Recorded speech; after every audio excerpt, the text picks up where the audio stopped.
Hey everyone, welcome to the Slice of Energy podcast. I'm your host, Jared Taylor. Joining me today, we have a special guest, the Chief Development Officer of the nuclear company, Juliann Edwards. Juliann, how's it going? Good. Thanks for having me here. I should also say you're the chair of the U.S. Women in Nuclear. I should have mentioned that. That is really cool, and how you're doing both those things. I'm so thrilled to have you. I've been a fan after I see you posting and the videos of the bus driving around. If anyone's wondering what the bus is, go look up your social channels. It's pretty cool. Yes. But Oh my God, that was so much fun. That's a once in a lifetime opportunity, I will say. oh yeah, you never see anyone doing anything like that. So that is so other than like politicians, right? That's That's what it funny. reminded me of. It's Yeah, cool. so you're from Florida, I'm from Florida. Guess who had the bus right before us was Governor DeSantis. And I was just like, did he leave That anything in the bus, bus? Yeah, that exact bus. I was that's like, did he leave anything here? oh, that's funny. Yeah. That's so cool. Yeah, it's a cool and it looks very patriotic. Your bus looks very patriotic. Was It that is that's probably fun. by design, right? Yeah. No, we rented the bus. We don't own it. We wrapped it. A lot of folks have asked us to come back. We did a 6 state tour. Other states reached out via LinkedIn or social handles. And they're like, come bring the bus here. And like, we don't actually own it, but it was designed to be, just as you said, like to demonstrate. Honestly, this is a topic that is near and dear to a lot of Americans in different ways. It's a very bipartisan topic at the federal level and most states right now, and even down in the communities, right? Like, I can't tell you how many truck stops we went to, and they were just like, is that powered by nuclear? Can I touch the bus? And just very excited. Whereas you would see the opposite maybe 10, 15, 20 years ago, where folks were like, get that bus out of my, out of my yard. So yeah, it was like so exciting just to see just how motivated folks are to learn, become more informed, so they can think strategically for themselves, but also how can they support the effort. So very successful launch of the company. It's like the Simpsons, Oh right? no, I didn't have cable growing up, so I never watched The Simpsons. So I'm actually offended when people are like, got to have all that childhood Oh experience. no. I Okay. know, because we grew up kind of, lower middle class, and we only had 5 channels. So I grew up watching The Price is Right. So that's more of my context. Oh, so you're the person for game night and anything related to trivia and things like that. So I never watched Simpsons, but when I was doing research on basically they were always big on nuclear on the show. They had the nuclear plant and things like that. So it was really interesting. And you know what's funny? When you see some of these cartoons and things out there, Yeah. how far ahead they actually are. Like the Jetsons predicted all this different No. technology. It's interesting. It's scary. So I think we should start paying more attention to those cartoons, and broaden what we look at in terms of media. But yeah, I would say The Simpsons got a lot of things wrong. Obviously, there was a lot of Yeah. phobia and fear around waste and exposure to radiation, and it couldn't be any further from the truth. So I would wish we had maybe a couple of fact-based writers in The Simpsons back then, but can't change that now. Absolutely. Well, as I mentioned, I'm thrilled to have you here. Would love to, let's assume there's people out there that haven't heard of the nuclear company. So first, would want to give you that opportunity. Tell us more about it. What is it? What are you doing? And then why did you want to join this company? Yeah, no, the great question. Nuclear company's been incorporated for over a year, but has been in what's called stealth mode. We just came out and kind of demonstrated to the world who we are, what we're doing, and kind of the path that we're on. And the nuclear company, for simplistic terms, is a development company that is hyper focused on really bringing back two or three things. Large scale nuclear in terms of just building it in this country on time and on budget, but in fleet scale approach, what that means is multiple projects, multiple sites going on, going and being executed in parallel.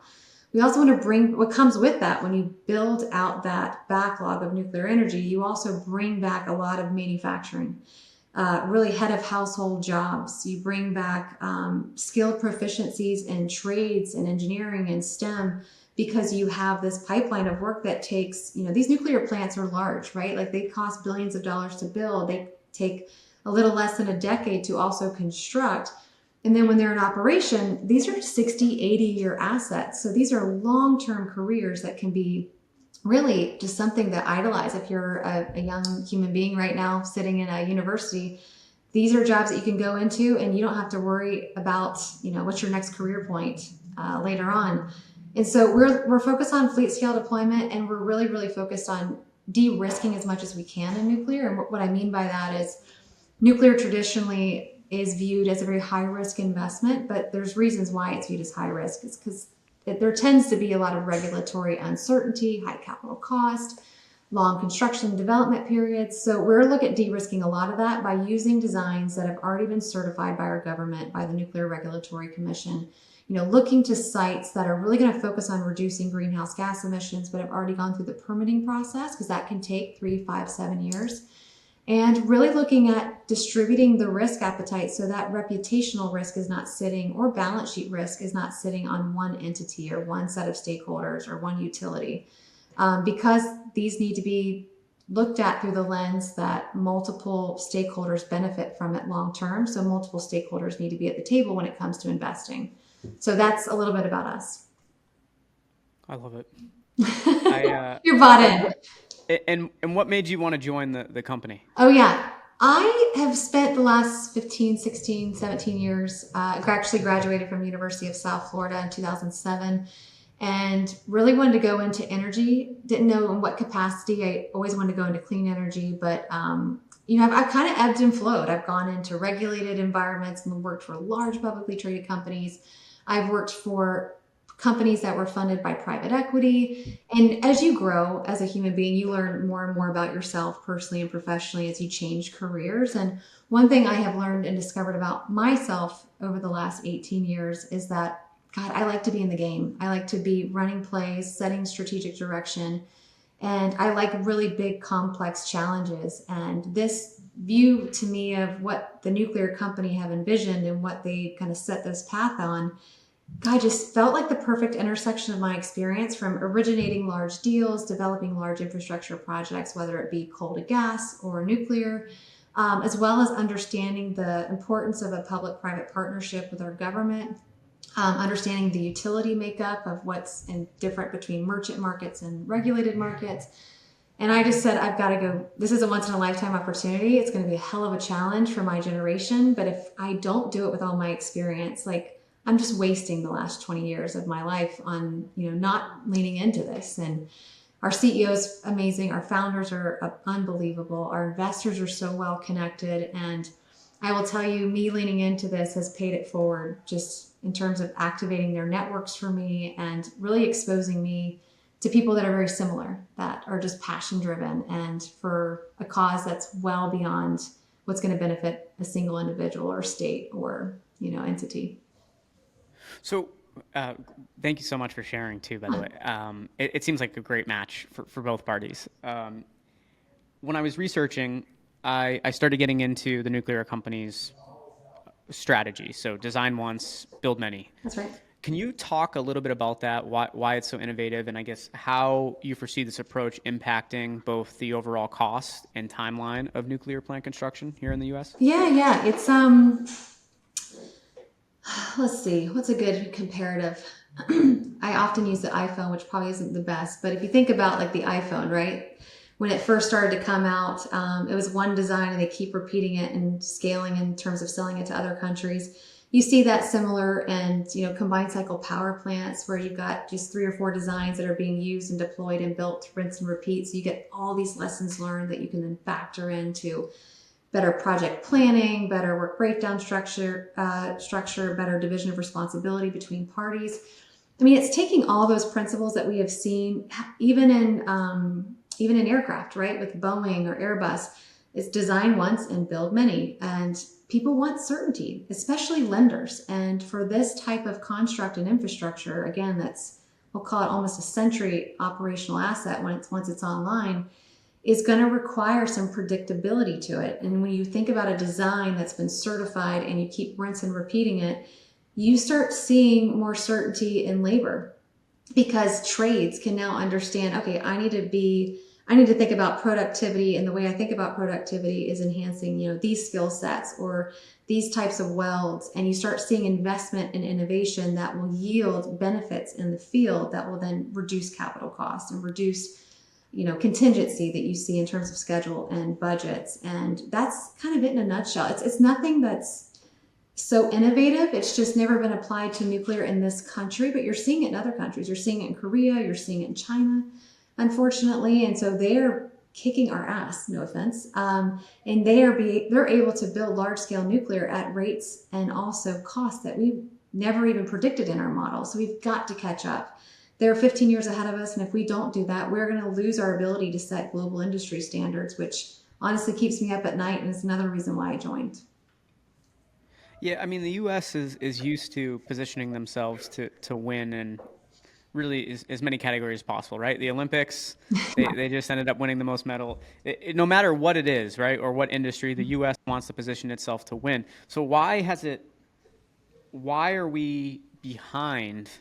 I know you mentioned it a little bit, but I guess what barriers do we have to get past? Are they primarily all regulatory to become a leader in the Yeah, nuclear space? it's a number of things. I will say it started with what we just talked about, The Simpsons, right? Like we've had 60 plus years of people saying nuclear, go stay in the closet. We love your clean energy. The fact that you give us 20% of our power. We got 94 beautiful operating reactors around the country. And people that are at those facilities are making like really high income compensation packages. Just go hide. And so every time we would rear our ugly head, people would just kind of shoot us down and like, no, we can't have you. There's too much fear. We're scared about waste. We're scared about safety. When really, like, we're the most safe generation source you can ever find across the globe, right? We are so operationally efficient. We have one of the lowest costs per kilowatt hour. So those facts have been like stored away and we're dusting them off. And finally, people are realizing the value of nuclear. So now we can start to inform and realize that people want us for different reasons. They want us because we're clean. We have the lowest impact in terms of environment because of land use, because it's a very highly concentrated power source that can dispatch large generation, single site. And then you also look at the benefits from a national security standpoint. So folks want us for different reasons, but it starts with education, and we haven't been able to educate a lot of different industries or stakeholders because there was a fear, and that fear and NIMBYism of not in my backyard is starting to finally dissipate. So it's going to be an evolving process, but it starts with that baseline education. And so we're going to see even more momentum in ways in which these projects are financed, ways in which our regulator is going to become more efficient because of things like the Advance Act that came down. So there are multiple pieces to this puzzle, but I'm just so glad that we can finally put it on the table and put it together, which is exciting. I'd also like to, hear a little bit about your involvement as chair of the U.S. Women in Nuclear. I would love to hear, are there any synergies there, and Mm-hmm. also what that organization aims to do? Yeah, women in nuclear, it's my girl tribe. And we have men too, by the way. I have three younger brothers, two of which I've recruited into nuclear because when you can't recruit from outside sources, you go within the family. And that's worked out so far.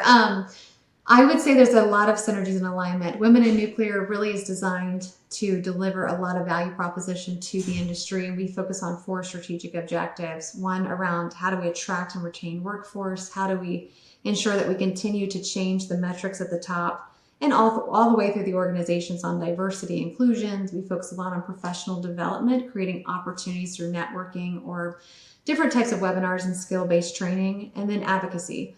And everything the nuclear company is doing is definitely aligned with those missions and opportunities. And I would say the women in nuclear that are part of the organization today and continue to grow are going to be just the foundation for being the voices on the ground in government, in the trades, in the engineering schools, across the United States. And without them, we would not be successful. What's next for you and the nuclear company that really excites you? Obviously, you came out of stealth not too long ago. This has been, a lot of work in progress. You're continuing to be everywhere. I see your post and the bus and everything. Yeah. What's next that you're really excited about? I'm excited for just even more announcements to continue to add credibility to what we're doing. We're going to be announcing soon the technology we've actually selected. Shortly thereafter that, the consortium that's going to be, in arm with us to go solve this massive opportunity for our country. We're going to do a big deal at UN Climate Week. But I would say what excites me the most is just putting a shovel in the ground, like proving that this framework works and it's going to work for all types of technologies for nuclear, not just large, but small and micro. And so the day that we have a groundbreaking ceremony is like the day I'm looking forward to and can't wait for that moment. I'm so excited for you. Look forward to staying in touch and hearing those updates. And want to thank you once again for joining us here today. This is actually going to be, we've done a lot of different shows and things. This is going to be the debut episode Oh my gosh. for Slice of Energy. So we're really excited that you agreed to be So our honored. guest. And you're like right there where I grew up and went to school. I mean, USF, go Bulls. There you go. Yeah, go Bulls. I didn't go to USF, but I did some. Did some marketing advising. They have this program there, which was fun. Um, Nice. Well, as long as you but didn't go to UCF, then we're going to be okay. We'll still be friends. oh no, no. I know there's a rivalry there, right? Yes. Uh, War on I well, 4. Julianne, I'm excited for future conversations and so excited to chat here today. Wishing you and the team the best of luck, and we'll talk soon. Thank you. So nice to meet you.